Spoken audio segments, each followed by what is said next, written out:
teaching. You got to be teaching your son. The one I'm gonna take you to. Okay. Take you to that one. And because that one is very important. We talking misery today. Yes, it's very important. But I was saying about that Project 20. 25. Yeah, the Project 2025 thing. What is gonna be so crazy about that is what it is in detail. I would love to read it. It's not like he said, it's 900 and something pages long.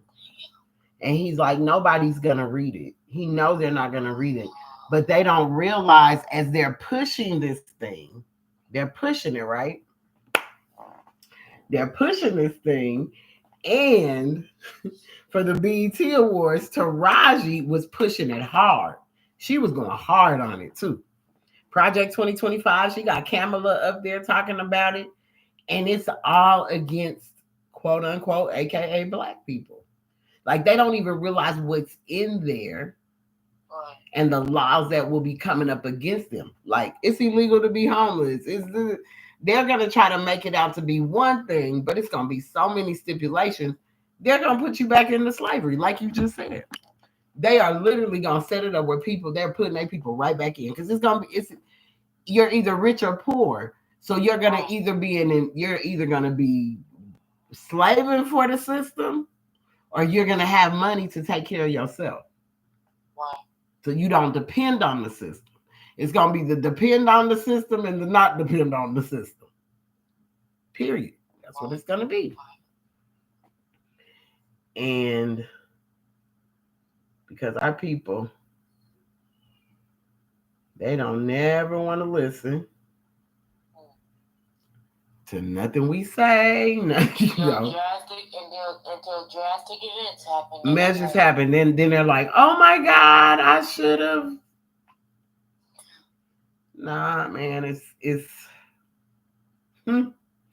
crazy. It's crazy. That's why I say the misery. This chapter is so important for right now because it's just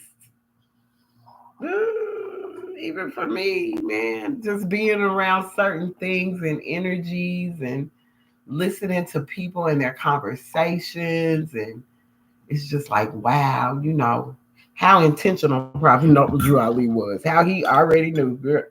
That's why they say, when the old folks say, in the Bible, it say, God knew you before you was a whatever in your mother's womb. You ain't lying. Ain't lying. Because the words of the prophet could never be so intentional if that wasn't the case. They already knew the things we would deal with, what we would come up against, even if every situation wasn't exactly the same, it was going to still be an energy on that situation. Straight up. It was going to be an energy on that situation anyway. You know what I'm saying? So,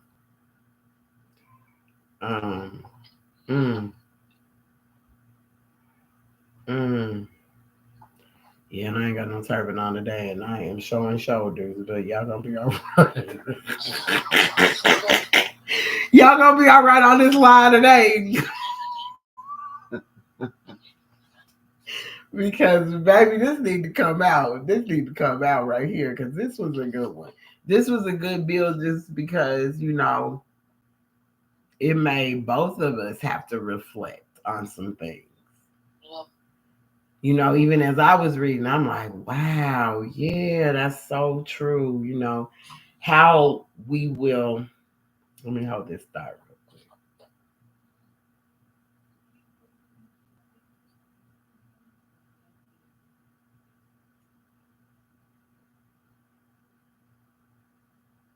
How we will. When it comes to one says number 5, who a man on his face, but he who killed 1,000 is an honor.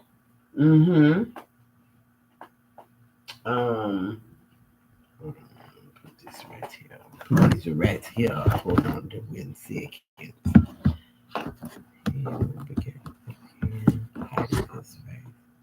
So do you know what beget? Do you know what that means? No. Okay. Yeah, I can Google it. Go ahead.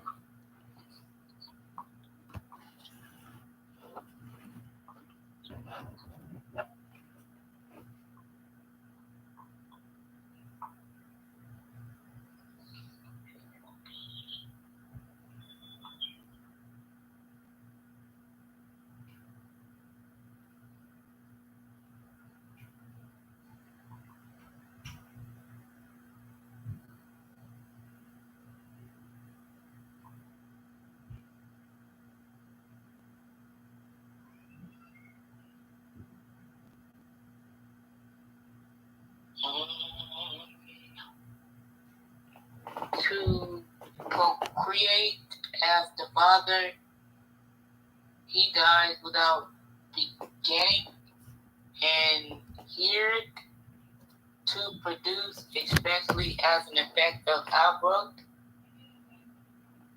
Mm-hmm. Okay, so because I want you to say the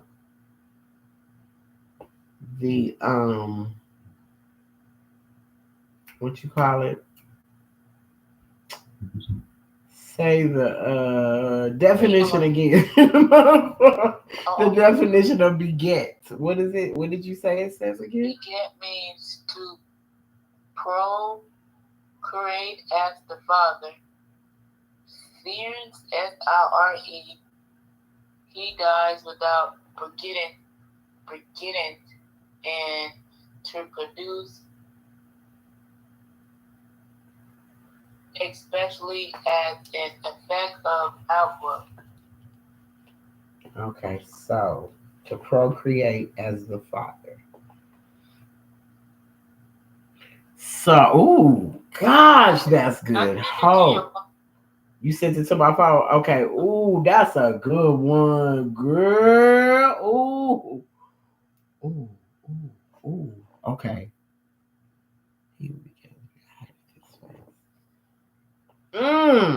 Okay. Okay. To be new, it's in the Bible. In the Bible, it means to birth or to be born. To birth or be born. So, okay, to beget is to hide is the face. Oh, sister, come on. Who begetting a man? So, His face, but who killed 1,000 in honor? Damn. Let me see. Because it ain't letting me do it that way. Hold on. Because when you think of that, right? So when you procreate, I don't know if it's gonna hang up, but when you procreate, can you still hear me? Yes.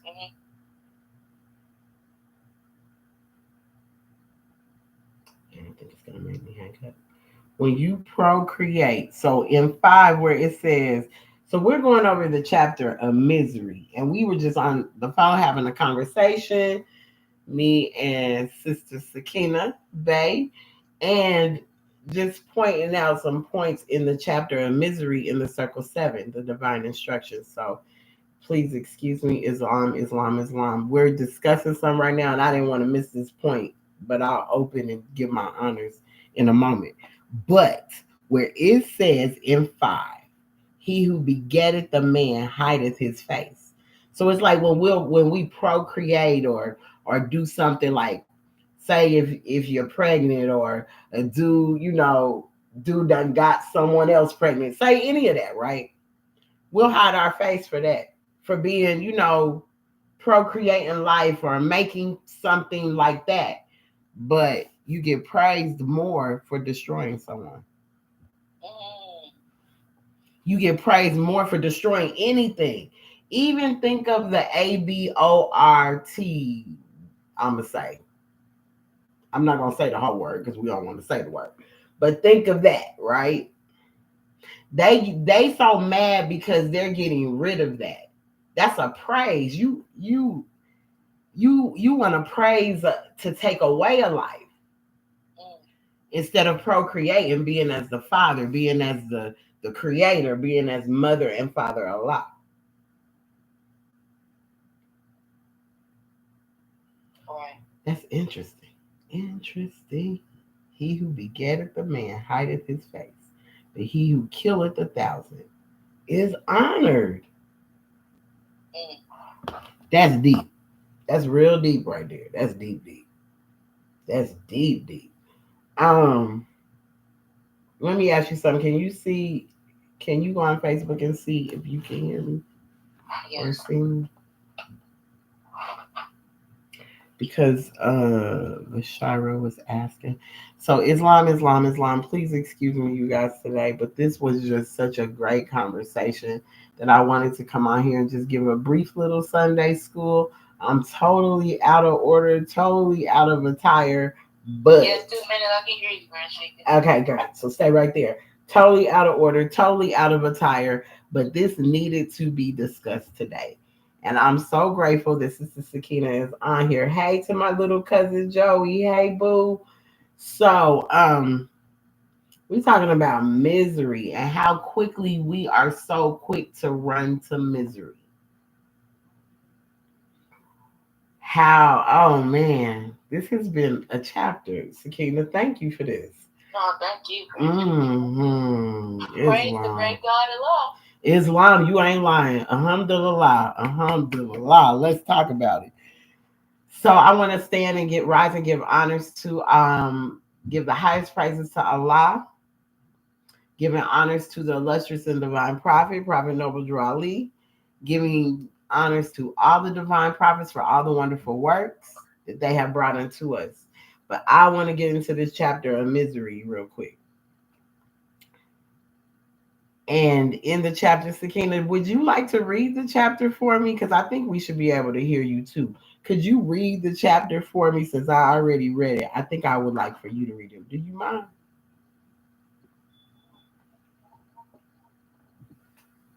You gonna read? You don't want to read it for me? If not, it's okay. I'll read it. Islam, Islam, Grandchicken. do you would you read it, or do you feel comfortable reading it, or you Well, want me to read it? which one? Misery, the chapter of misery. Uh, I can read it. can you read it? And my Yeah. children are present for Sunday school. Islam, babies, Islam, you beautiful Oh, that's so great. Right on. This is Sunday school, right? And we have to create Sunday school for the youth, for the babies, for the younger people.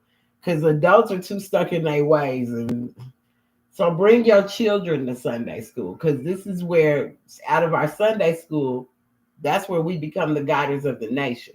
So our children need to guide the nation because it's too much that's going on now with our people, and they're only falling further and further into the hands of the man once again. Because when we talking about Project 2025 and how it's about to affect our people on a level that they ain't even ready for. They've already made it illegal for you to be homeless. They're making it illegal to do so many things, and it's coming up against them. Now they're talking about black jobs. What do you mean? What is a black job? Is a black job picking cotton? Is a black job any of those things? What is a black job? Because I keep hearing this on the radio and everything, but then I'm keep hearing of the Project 2025 that has over 938 pages to it. I would really love to sit down and read it, but like this attorney said, majority of people won't read it. Donald Trump even said that to y'all too. That majority of the bills that these people pass, nobody sits down to take the time to read it. Y'all get hyped up off of the person, what they look like, and some of the words that done came out their mouth because they done chopped some words up to push on your emotions, not to necessarily give you no truth. But truth change does not change nor pass away. So I want to talk about misery. The divine instructions from the Holy Prophet, chapter 44. Whew, that's a high number. Four is the only number that can mirror itself. That four mirrors itself. No matter which way you flip the four, it's gonna always look like a four. That's that foundation number. Ooh, that's deep. That 44 holds a very high energy. Let me just say that. All right. So holy instructions from the prophet, misery. Feeble and insufficient as thou art. Because each one of us are feeble and insufficient. Don't matter who you are, what kind of money you got, where you live at, what you do for a living, how smart you are. We all are feeble and insufficient. Each and every one of us. As much as you don't want to admit it. Old man and good. We even insufficient and good because this is old man and good. You are even feeble and insufficient and good. Frail and inconsistent as thou art in pleasure. Yet there is a thing, it's a thing in which thou art strong and unshaken. There's a thing that we are just so strong and unshaken in. Its name is misery. Misery. It is the character of thy being, the prerogative of thy nature. In thy breast alone, it resided right there. That misery resided right there. Without thee, there is nothing of it. And behold, what is its source?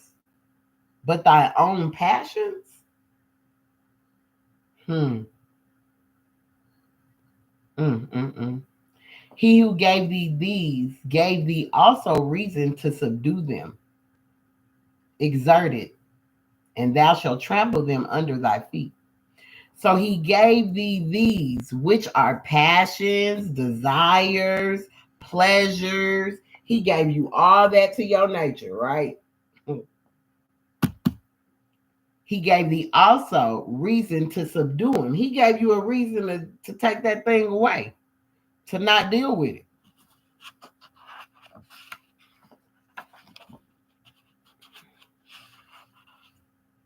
Exert it, and thou shalt trample them under thy feet. You gotta put this thing to work too, boy. Ooh, it's something else you gotta put to work. You gotta put some things to work. That's soul, boy. That's soul and them actions. You gotta employ things. You gotta put them to work in order to even get this. Even to trample it under your feet. Thine entrance into the world, is it not shameful? They're trying to make it out to be that it's shameful. I was just talking to Sister Sakina about the whole ABORT thing and how they talk about, oh, women's rights, and you're trying to get rid of that, and that's wrong, and that's wrong. You are praising the destruction of what's supposed to be. You're praising the destruction of what's supposed to be. So sometimes it makes me wonder if our people are really here, if there really are people. So you have to look at these folks based on their character, the content of their character, not the color of their skin. What did Dr. Martin Luther King say? One day, little black boys and black girls be little, whatever he would say, would be able to join hands with them and sisters and brothers, right? He said that would happen. But we put so much praise on things that are a distraction to really, that takes us away from here. Like it discounts us, like it takes us out of the number. And we're excited. We get excited about that. We're mad about that, but it's a praise actually, because you're upset. Your emotions are going about it. So the entrance into the world, is it not shameful? Thy destruction, is it not glorious? It's glorious when things are destroyed. Y'all love that stuff. The misery of things, the misery, watching people watch things that cause misery. Whether you're watching somebody get beat up, taken out of here, regardless of what, that's misery. You rush to it. You go to it so quickly. Lo, men adorn the instruments of death with gold and gems and wear them above their garments. So even in that, I told y'all about the rugged cross the other night. That's a praise of death they wear around their neck with Jesus on the cross being crucified, but then you make it into diamonds. So what are we really saying here? Those are instruments of death with gold and gems, and you wear them above your garments like it's a praise. Like somebody's supposed to be happy. Oh, they got the bag. Did you see that gold chain he had on that Jesus piece? Really? So you're praising destruction. You're not praising love. That's not love. You're praising destruction. He who begetteth a man hideth his face, hideth his face. So when you procreate, when you bring life forth, when you do these amazing things that you were put here to do, because you were put here to do what the Creator did, to create. You were put here to create. You weren't put here to fill empty spaces and take up space. You was put here to do a work. You was put here to do some things. You weren't just put here to be here. But he who begetteth the man hideth his face. You want to go hide your face. Most men, they leave the woman to be what she needs to be to those children. He goes and hides his face. But he who killeth 1,000 is honored. But you can send a man out to war to go take out 1,000,000 people. And he's honored. He gets stripes and purple hearts and all of these accolades. Not to take from anybody, but I'm just saying, that's not love. There's no love in none of that. There's no love in that. Know thou, notwithstanding, that this is error. Custom cannot alter the nature of truth, neither can the opinion of man destroy justice. The glory and the shame are misplaced. There's but one way for a man to be produced. It sure is. There's but one way for man to be produced.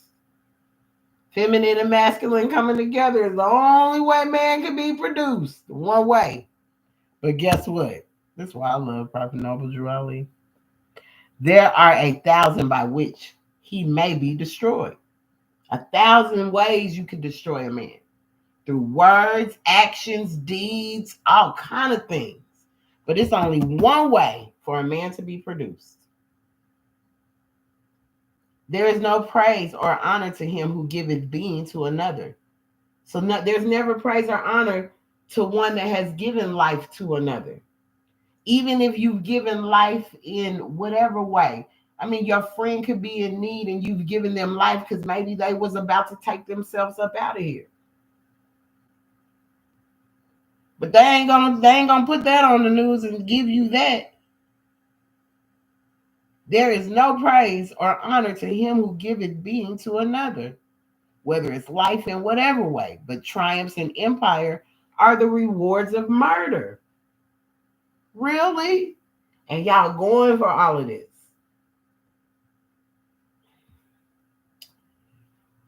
Okay, I was forced to watch the BET Awards. Before I continue on, I was forced to watch the BET Awards. Well, not forced. I'm not going to say that.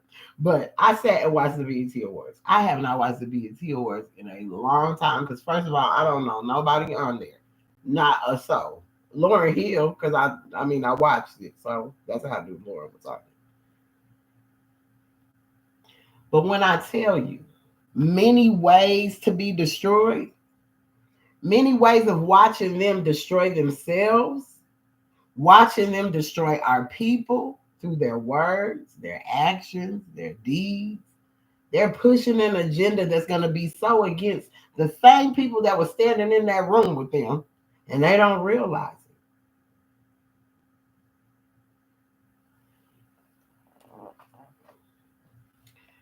Man, this is something. It's something. See, you'll get rewards for that. Rewards for taking out your people. You don't even realize your people about to put you right back into the hands of the man through this, but they'll get rewards for that. Never to give life to you, never to bring life to you. lift you up, take you back to the higher essence, take you back to your Father God Allah through your thoughts, your words and deeds, through understanding instructions. This is why prophets left instructions.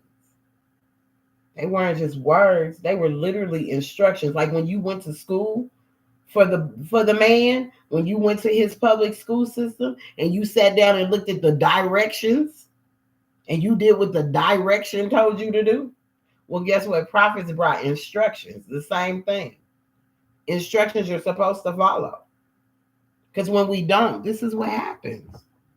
We only do these things and we don't even realize that these are the things we're doing, but we claim we love Jesus and we love God and we love. Really, but when you look at this, you can look at each and every person and see certain aspects, whether it's in your life or not. You can look around you and look at the world and see that this is exactly what's taking place. And they sold you something that never pushed love because they give honor to all of these things. Hanging Jesus on the cross after they done beat him and stuck him and did all those things to Jesus of Nazareth. And that's worn around your neck in honor? Oh, okay. Whatever. Yet he who hath many children hath many blessings. And he who hath taken away the life of another shall not enjoy his own. While the savage curses the birth of his son and blesses the death of his father, does he not call himself a monster? See, and I think that comes from when you don't even realize the importance of life and the cycle of life. Like no matter at what age it might happen or any of these things, that Allah is the one that's leading on and victory is sure. So Allah is the one, mother, father. And I'm talking Father Allah, the protector, the provider, Islam, the salvation. And Mother Allah, the mother of the virtues, the harmonies of life that breeds justice, mercy, love, and right. That's the Allah I'm speaking on. I'm speaking on all capital letter Allah, that Allah. And no matter what, this is what we're supposed to do. We're supposed to procreate. We're supposed to continue the process. Be fruitful and multiply. Is our duty. Charity starts at home, don't it? No matter how you got to do it, but it's supposed to be done. But you'll curse the birth of a child, bless the death of a father, but won't call yourself a monster. You should call yourself a monster. Islam. The greatest of all human ills is sorrow. The greatest of all human ills is sorrow. Too much of this thou art born into, and not unto it by thy own perverseness.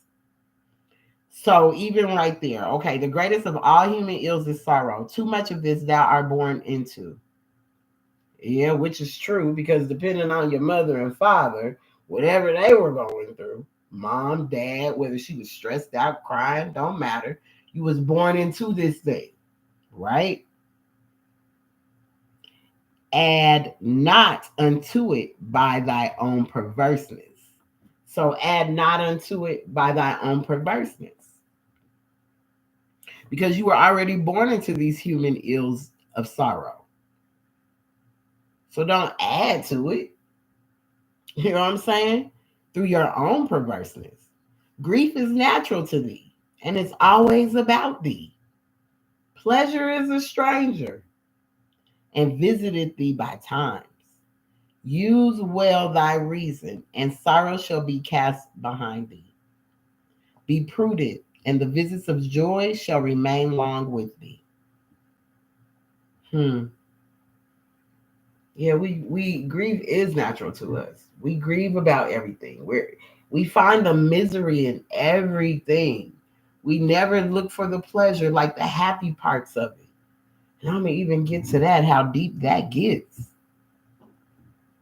Every part of thy frame is capable of sorrow, but few and narrow are the paths that lead to delight. So every part of our frame is capable of sorrow. Oh, my finger, it hurts. My leg, my hip, that's the sorrow. Oh my goodness. But few and narrow are the paths that lead to delight. I got a gray hair. Oh my God, I should be happy. We be like, oh my, it's gray. It needs to go away. Oh my goodness, why is it there? That should be delight. That's wisdom. Don't look for the sorrow in that. That's wisdom. Look for some delight. See how we so quick? We love the grief, boy. But if we be prudent, and the visits of joy shall remain long with us. Every part of our frame is capable of sorrow, but few and narrow are the paths that lead to delight. Pleasures can be admitted only simply, but pains rush in 1,000 at a time. So the pain comes in, and you, oh my, and oh my, and oh my. The pleasures can be admitted only simply. Oh, thank you, gratitude. That was so sweet of you.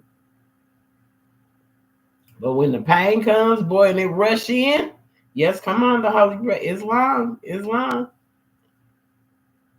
It comes in 1,000 at a time. It just comes. And we deal with that. As the blaze of straw fadeth as soon as it is kindled, so passes away the brightness of joy. And thou knowest not what become of it. Sorrow is frequent. Pleasure is rare. Pain cometh of itself. Delight must be purchased. Grief is unmixed, but joy wanteth not its alloy of bitterness. So sorrow is very frequent for most people.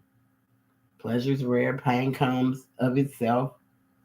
Delight must be purchased. You got to think that's in anything. You're purchasing delight, whether it's spending time with somebody, you're going on a date with them, you might be buying them some food. You purchasing some delight. You're hungry. Your stomach says, "Ooh, I want that steak and potatoes. Ooh, it's gonna be so good," and you be dancing and feeling.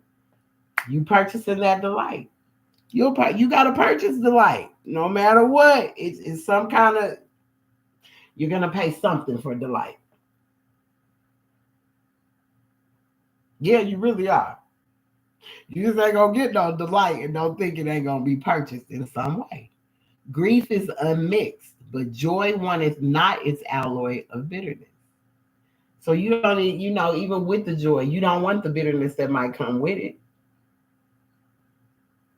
You don't want to take the bitters in your mouth to help your body feel better.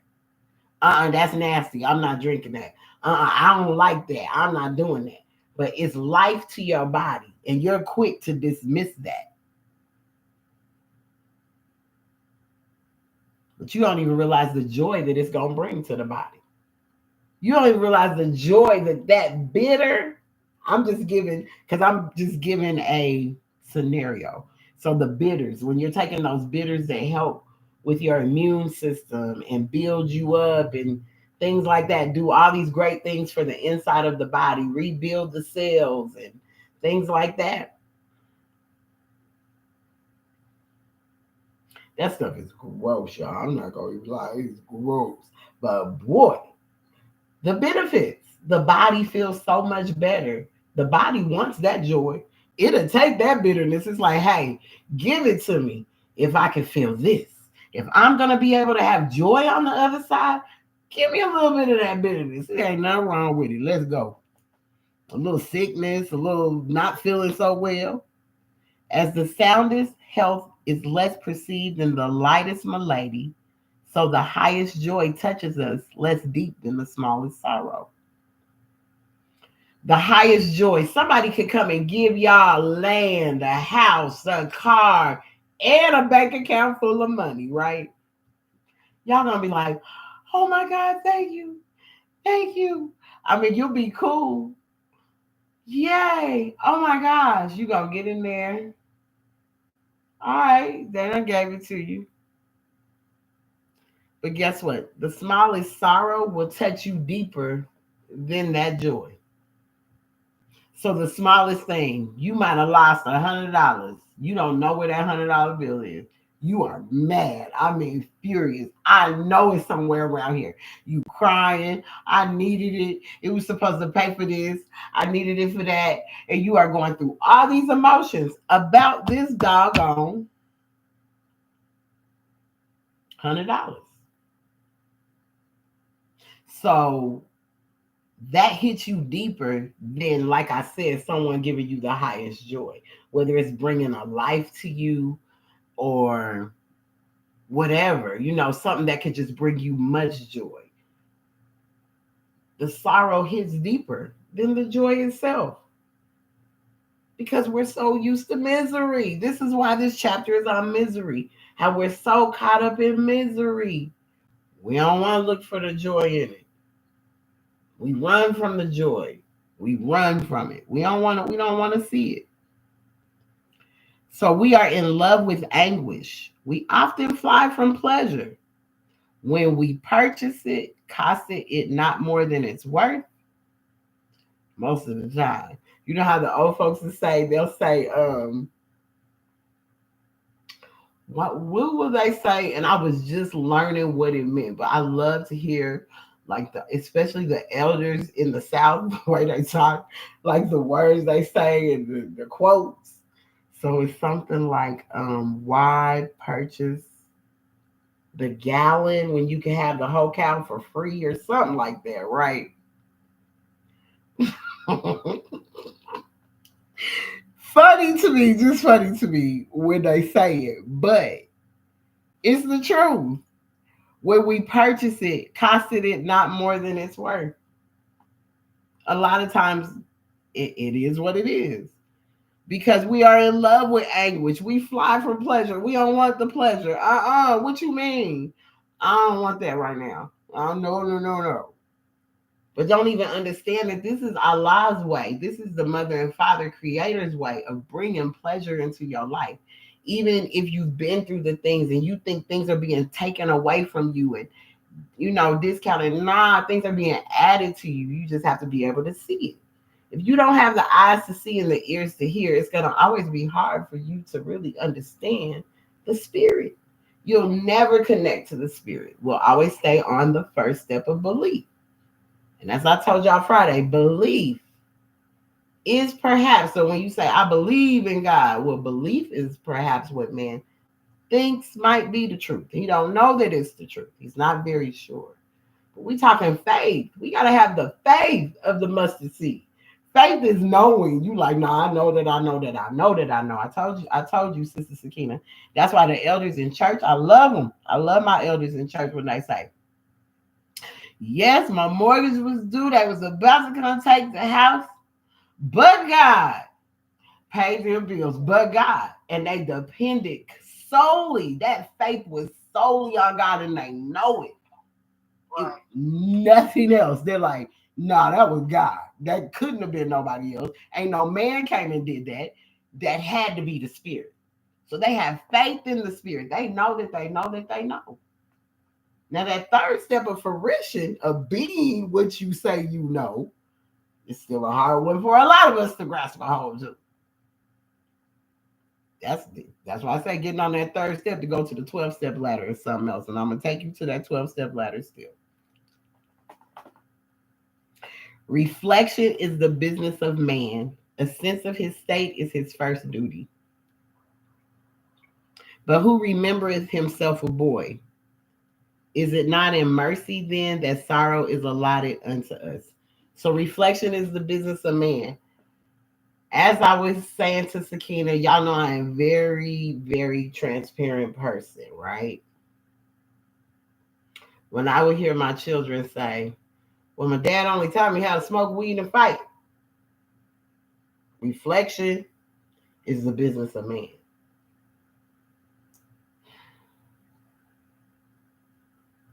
A sense of his state is his first duty. So we as parents, even to our children, must be the reflection that we want our children to be.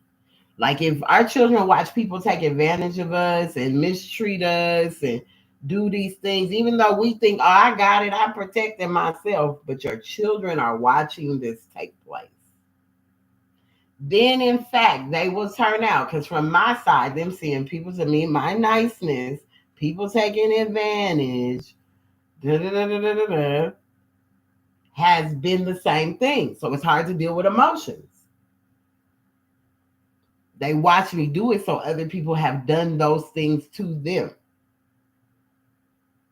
Whether it be relationships with the women or whatever, it's just not, it came off that way because I raised them to be giving and loving to people. But everyone's not loving like me. So that's what they missed out on. So the reflection from the parent, the reflection of the fighting, oh, I can fight, and the reflection of the, oh, I'm going to give my all to you, was not balanced out correctly. So that reflection didn't balance out so well. But who remembereth himself a boy? So I'm going to take you to the chapter where we talk about this 12-step ladder, and then I'm going to finish this chapter for you, okay? Because, Sakina, I need to take you to the 12-step ladder. So the 12-step ladder is in the, let's see, holy instructions to the truth. Yes. So our 12-step ladder, what we refer to as this 12-step ladder. So when our sons turn 12 years old, or our children, or whatever, they really need to be into these chapters on the holy instructions for thy children, the obedience of children towards the father. Like they really need to be, we need to be demonstrating those chapters to them, girls and boys, because these are like rites of passages for them. Excuse me. All right. So I call this Sunday school baby food. That's what I call this chapter. They're the 12 disciplines. This is the 12-step ladder. You can think of it as the AA program, like the 12 steps to being, rehabilitation. You can look at it that way too. So the divine instructions from the Holy Prophet, Holy Instructions for Thy Children, chapter 23. That's a 5. That has a whole lot to do with family and freedom. Has a lot to do with freedom. So I'm going to start at instruction 1. Consider thou art a parent, the importance of thy trust, the being thou hast produced. It is thy duty to support. Upon thee also it dependeth whether the child of thy bosom be a blessing or a curse to thyself, and useful or worthless member to the community. Prepare him early with instruction, and season his mind with the maxims of truth. Watch the bents of his inclinations. Set him right in his youth, and let no evil habit gain strength with his years. Let me tell y'all something. I wish I would have had these lessons when my babies was little. I wish I would have had these lessons with my babies. We'd be having a whole different conversation. Because, man, my children would have been raised in the Maury Science Temple of America from day one, from the womb out. They would have been in the temple every Friday and Sunday. I don't care if we had to create one at the house. They gonna be there. Because these lessons are so important to not only them, but to me as a parent. So we got to look at us, because this is even us as parents that learning from the children that we done had. Because they done came back to teach us some things. And we thought we knew everything. But we don't. You got any questions, Sister Sakina, before I continue? Because I have been going all day. No, ma'am. All right. So shall he rise like a cedar on the mountain. His head shall be seen above the trees of the forest. A wicked son is a reproach to his father, but he that doth right is an honor to his gray hairs. The soil is thy own. Let it not want cultivation. The seed which thou sowest, that also shall thou reap. So understand, when we talk about creation altogether, when that seed plants in the soil of that mother, when that seed plants, and decides to plant where it wants to plant and when it wants to plant, baby, let me tell you, let it not want cultivation. The seed which thou sowest, thou shalt also reap. So even in those seeds, when we are having these children, these are seeds we have planted. So we're going to reap what we sow when we have planted these seeds. So how will we lay this thing out for planting these seeds? Because when this seed is to come out, what is that seed going to be?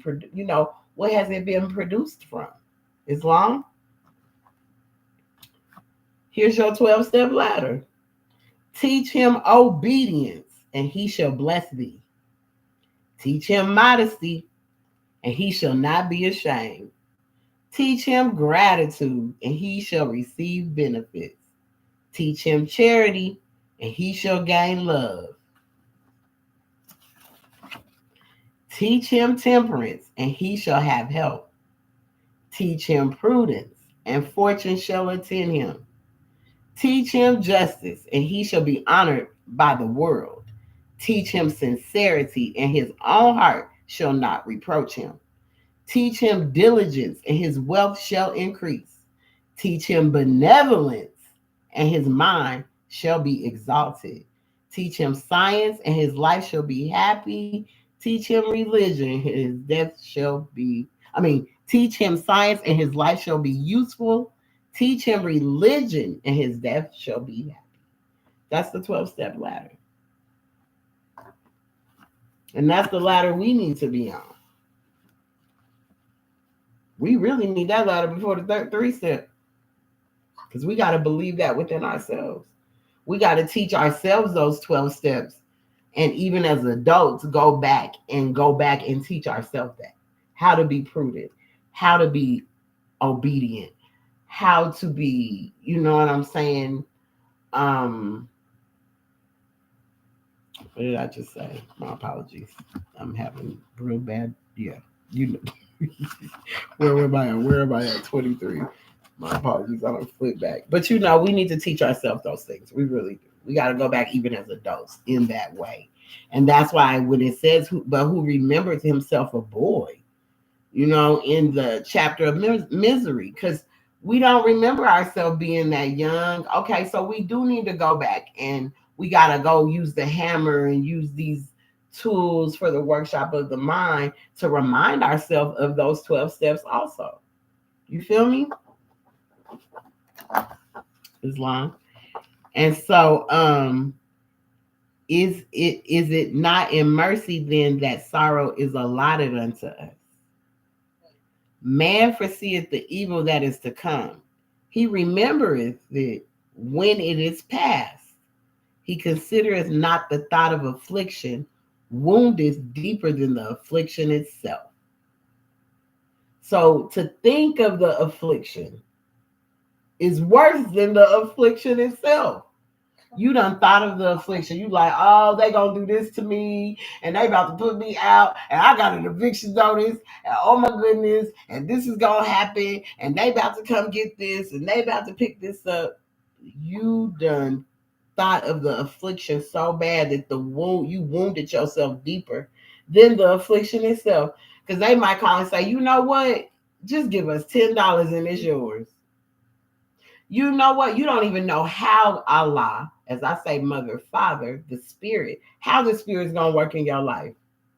That's why I love the elders in church when they say that. If it wasn't for the glory of God, hallelujah, my bills would have got paid last month because I only had $6 in my account. But God be the glory. But we call ourselves Moorish American Muslims, and we supposed to stand on our square, and we ain't standing on nobody's square. We in the water.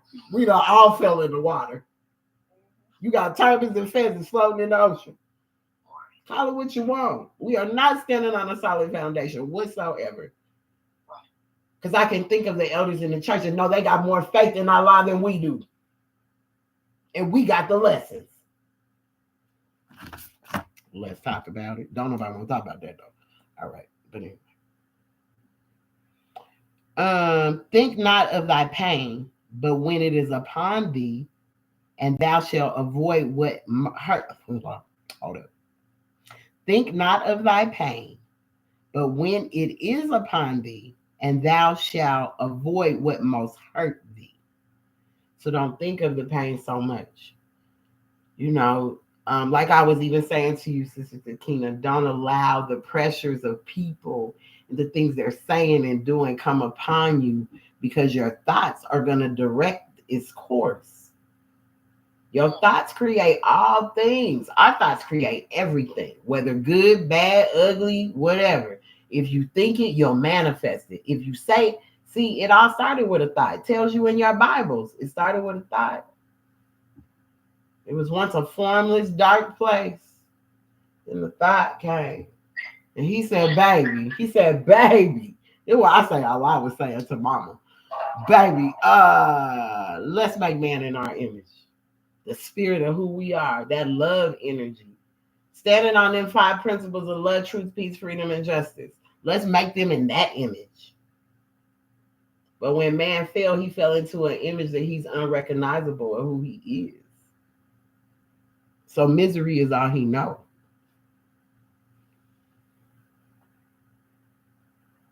He who weepeth before he needeth, weepeth more than he even needeth. And why? But that he loved weeping. We love to complain. We love to look at the bad in everything, never to find the joy or the pleasure in it at all. We always looking for the bad part of it. What bad is going to come out of it? Because we rush to misery. Feeble and insufficient and good we are. We're feeble and insufficient and good. So in misery, we go hard in misery.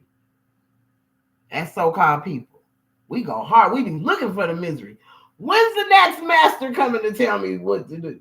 We sick again, master. We sick, master. We sick. I'm just waiting for my master. I know it's coming up in November. Let me hurry up. Where are we going? Y'all better get out there. They pushing it on the BET Awards. They pushing it all over the place. Rush to your demise, why don't you? Come find a new master get sold on the slavery block once again. And y'all people are just a part of it. I'm confused. The stag weepeth not till the spear is lifted against him, nor do the tears of the beaver fall until the hound is ready to seize him. Man anticipateth death by the apprehension of it, and the fear is greater misery than the event itself. As I say, I'm going to stop right there for a moment. I was telling you on the phone when you hear everybody saying, Trump said if he don't become president, it's going to be a bloodbath. I said, boy, y'all are scared. Fear. They will push so much fear on you in every way possible. Our people are so caught up in it, they don't even realize that they look for it. I'm telling you, look for it. Let me look for it. Where it at? It's greater misery than the event itself. Because your thoughts of it, just the apprehension. Oh my goodness, they're gonna blow up the world. We're gonna all gonna. Oh my goodness, it's all of that extra stuff, emotion. You don't have faith in God. You don't have faith in Allah. You can't. Not moving like that. You can't. You can't even stand on these instructions of Moorish science doing that.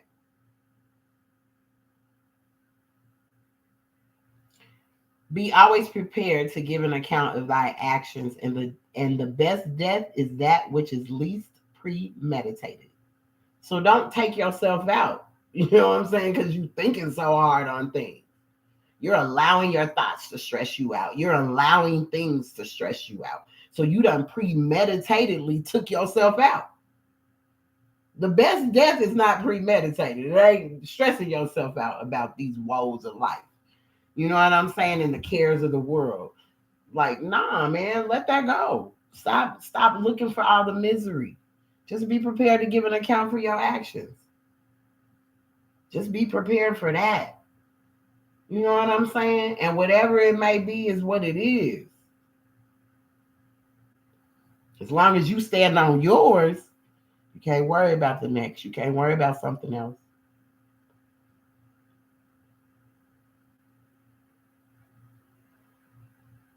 So that's why we got to learn how to learn to love instead of hate. Because that we hate so much. Because misery already tell us how much we only know how to hate. Because we always looking for what's gonna make us miserable. Always looking at what's making us miserable. And we allow man to navigate that for us. We allow mankind to navigate that for us. The rulers and the rich to navigate that for us. As I said, the government thing, I'm kind of not even into that anymore because ain't none of us reading nothing on no government. But we have a government, we have a constitution we stand by, and that constitution tells us how we're supposed to act. And if we act in that way, I'm here to let me tell y'all something. If we act in the way that he tells us to act, we shouldn't have to worry about nothing. I got into a fender bender the other day, y'all. I'm just look. I got into a fender bender the other day. Was a lot going on. A lot of energy was going on, right? I'm gonna tell y'all, and I know it's only because that name on that license, that turban, and that pen, that this man was even like this. I'm telling y'all, Prophet Noble Drew Ali is the business. Let me tell you, Sister Sakina. Okay? I didn't have my hair wrapped that day or that. It was up in a ponytail. There was a whole lot going on that day. So it was a barely a tap against the back of the car that, yes, I did because they were going through the light. And I thought they were going to continue going and they didn't go. So I wasn't even going 2 miles an hour. It barely popped it. The son gets out the car. He's trying to shake the, what do you call it?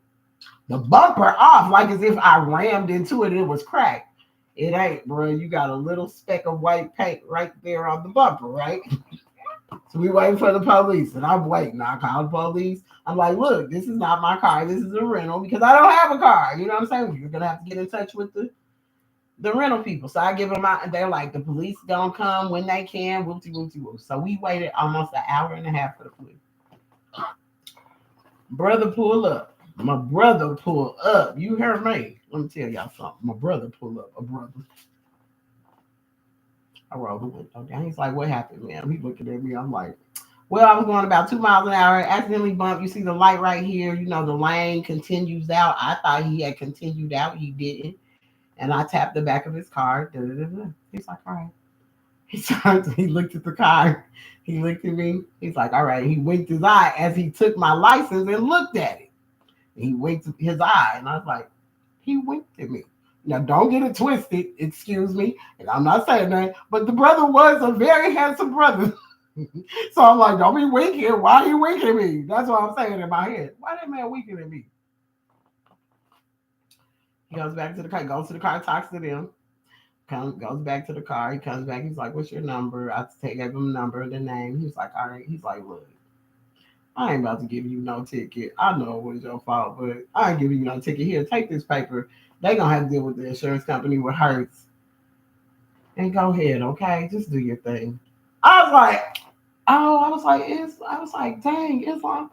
But as I was riding down the street, I said, ooh, Prophet Noble Drew Ali. That's the only person I can give praises to. Because I said, he said to make sure I did what I needed to do. Right? Go down to the, what do you say? Go down to the city hall where they know law, asking an intelligent tone. When I changed my name and did all that to where all my documents have my nationality, have it on there as a babe. I ain't known as no black Negro and colored folk on paper. I'm not. Because anywhere in the law, federally, everywhere, it states this was my name before slavery. So they already know I belong to a nation of people. So when he did that, and all I could give praises to and honors to was Prophet Noble Drew Ali for bringing this message and making sure that I am standing on my square in the proper status in the proper way. So Project 2025 ain't got nothing to do with me, but it got to do with my people because my family is still black, Negro, and colored.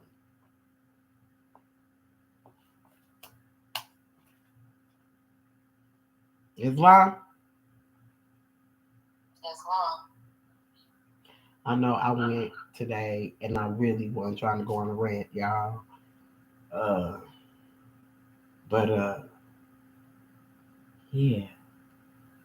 This chapter really did something to me today because it's some things going on, and I'm just like, I don't know how to be, but actually, I'm excited for whatever it might be. I just have joy in my heart because I know Allah has he got it. He knew me before me.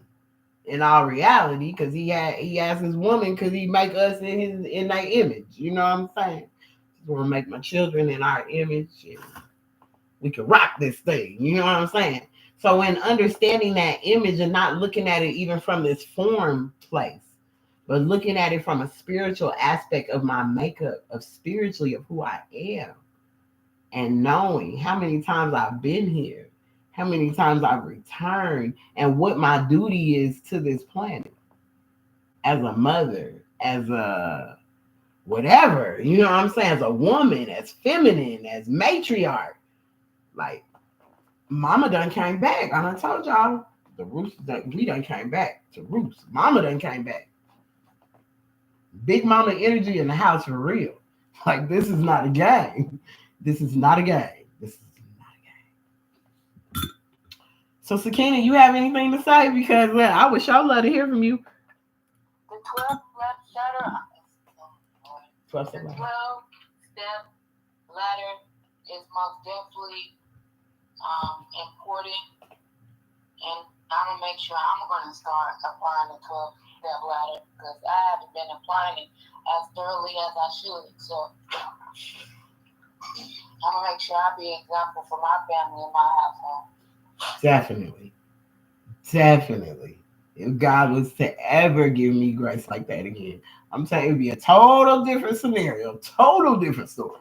From beginning to end. Like, nah. Mm-mm. Mm-mm. So I love that you even got that out of it, but even like for your son, when he is, that's what you'll be instilling in him. You can go to that. So even as a mother, you can teach him the lessons that a father would in you can teach him those lessons. His dad is supposed to enforce them. Because that's why it says it in the beginning of the circle 7 where he says, I'll read that before we finish. Know thyself and thy father God Allah. The genealogy of Jesus with 18 missing years of the events. Life, works, and teachings in India, Europe, and Africa. These events occurred before he was 30 years of age. These secret lessons are for all those who love Jesus and desire to know about his life, works, and teachings. See, that's the difference of this circle 7. If you desire to know about the real Jesus and his life's works and teachings, not just talking about the prosperity that he might can bring into your life, but literally digging into his life works and his teachings. It says, dear readers, do not falsely use these lessons. They are for good, peace, and happiness for all those that love Jesus. Dear mothers, teach these lessons to your little ones that they may learn. Now, listen, that they may learn to love instead of hate. Dear fathers, by these lessons, you can set your house in order. Your children will, it's a will, wisdom, will, and love, will learn to love instead of hate. Because it takes the mother to teach and it takes the father to enforce the teaching. And if that ain't popping off, it ain't popping off. The lessons of this pamphlet are not for sale, but for the sake of humanity. As I am a prophet and the servant is worthy of his hire, you can receive this pamphlet at expense. The reason these lessons have not been known is because the Muslims of India, Egypt, and Palestine had these secrets and kept them back from the outside world. And when the time appointed by Allah, they loosened the keys and freed these secrets. And for the first time in ages, these secrets been delivered to the hands of the Muslims of America. All authority and rights of publishing of this pamphlet of 1927. 1927, we in 2024. And he talking these words in 1927? Listen to me now, believe me later on. Come on, Goody Mob. Come on, Goody Mob. Come on, Goody Mob. They told you even in Goody Mob in the future, when you gonna see this Constitution, you better know your Constitution. You better know it, baby. You better know this Constitution. You better know this Constitution. I am reading this dope book, y'all, and I'm gonna read an insert that I posted yesterday, Sister Sakina. I didn't really want to. I don't really want to show the theme of the book because I know people would become all goofy and spooked out about it. Okay. So I ain't gonna show it, but I'll send you a picture of it because they'll be like, "Oh my God, I don't want to hear it." You know what I'm saying? I don't want to hear it. But it's just mighty funny the way she's putting this thing in context. It's just giving a whole different meaning to what it's all about. Boom. And I'm gonna read it, and you gonna hear some words, and hey, if y'all offended, hey, you're just offended, I guess. All right. The introduction to this book. Once upon a time, we were Africans involved in a unique lexicon of beliefs, lore, stories, and customs that were designed to help integrate us into an environment filled with plants, animals, elements, and a complex array of spirits. With the advent of slavery, the physical bond with the motherland was broken. But like seeds lifted from a ripe plant by wind, we found fertile ground in distant lands elsewhere.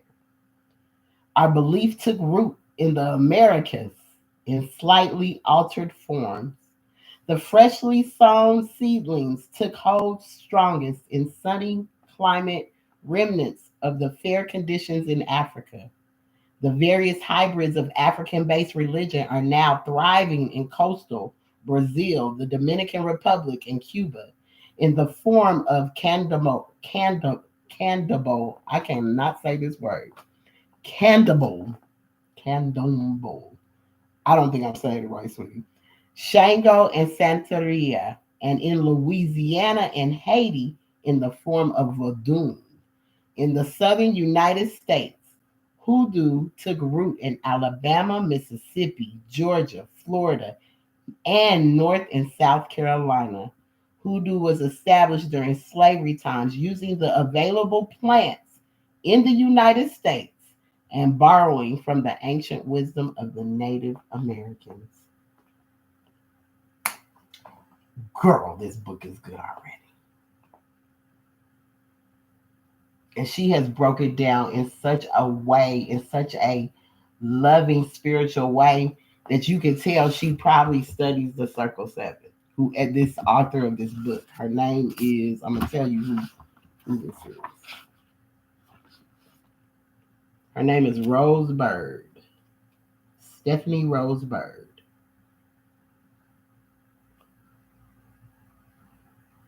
Yeah, she's an herbalist, a writer, an artist, independent scholar, and academic consultant.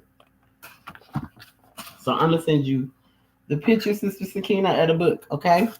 Yes, ma'am. Yes, so dope insert to the book, a great start to the book. But yes, I just wanted to, come on and give a little thing to that too. So you got anything else to say or any other questions? Because man, I think we on a good start and we gotta start Sunday school for the babies. So you might have to be my accountability, ma'am. Make sure I'm up. Get up, sis. Not at this time. Have I enjoyed Sunday school? Yay! Did they enjoy it? Y'all enjoy Sunday school?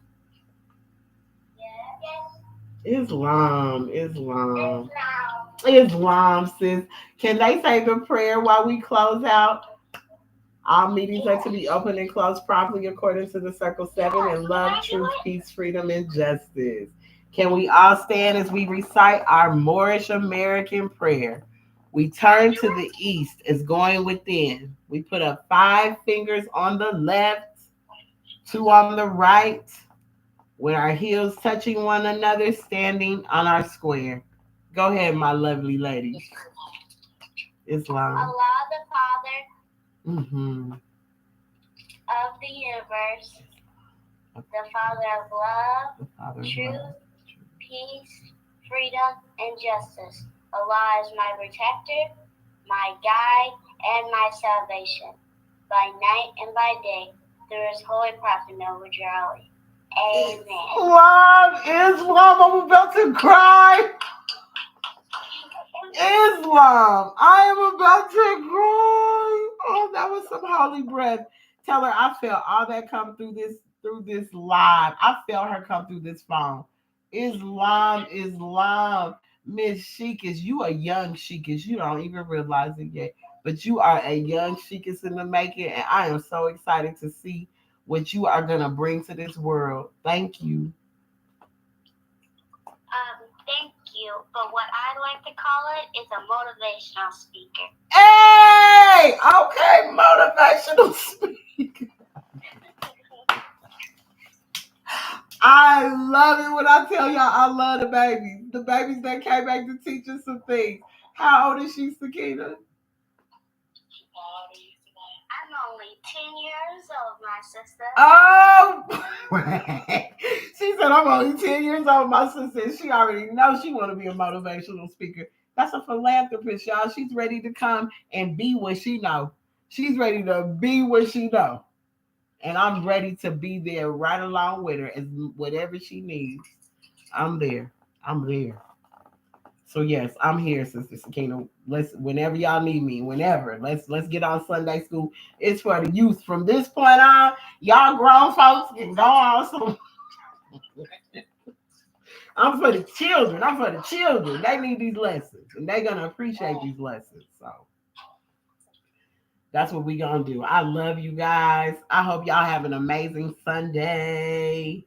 Um, and I look forward to talking to y'all soon.